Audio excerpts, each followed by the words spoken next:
امروز در تاجیکستان در برخی مقام‌های کلیدی حکومت و ساختارهای دولتی کشور تغییرات کادری ادامه یافت. از جمله یوسف رحمان دادستانی کل بعد 10 سال با سبب به وظیفه دیگر گذشتن از مقامش آزاد و به جای او حبیب الله واحدزاده تعیین شد که تا امروز معاون دادستانی کل تاجیکستان بود. یکی دیگر از تغییرات در مقام رئیس خدمات علاقه تاجیکستان است. بکسابور بعد 14 سال کار در این مقام به نفقه فرستاده شد. مخالفان حکومت تاجیکستان که در خارج از کشور هستند میگویند احتمال است که تغییرات کادری در سیاست‌های حکومت تغییرات ایجاد کند. در تاجیکستان یگان وزیر، یگان رهبری اداره استقلالیت تصمیم گیری در چارچوب صلاحیت‌ها یا کنستیتوسیون را ندارد و بنابر همین تمام این افرادی که حالا با جای نفرانی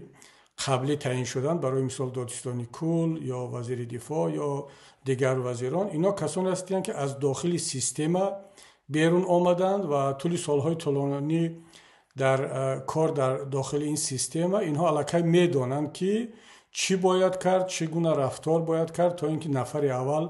از شما راضی باشد و دقیق است که دیگر نه پایبندی به معیارهای کنستیتوسیون و نه منفعت‌های ملی، بلکه صداقت شخصی برای امام علی رحمان در جای اول می‌ایستد و این را بارها هم در صحبت‌هایش تکرار کرده است و هم در عمل نشان داد که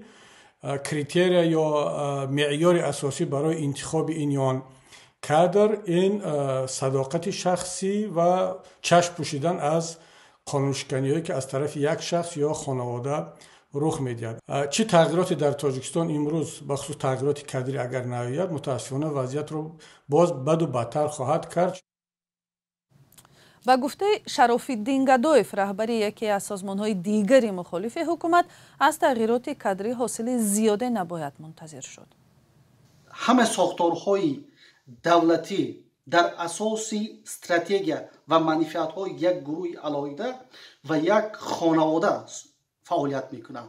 و اینها نمیتوانند از چارچوبه این منافعت‌ها بیرون روند. ما در کشورهای مشاهده میکنیم که پس از تغییرات کادری اصلاحات‌هایی به وجود میاد که در آن کشورها در اساس استراتژی دولتی و منافعت‌های دولتی وزیرها سر کار میآیند و وزیرها و راهبران ساختارهای قدرتی مستقل هستند و در اساس فعالیت آنها نگرانده شده است در اساس قانون و در اساس منافعت‌های دولت و شهروندان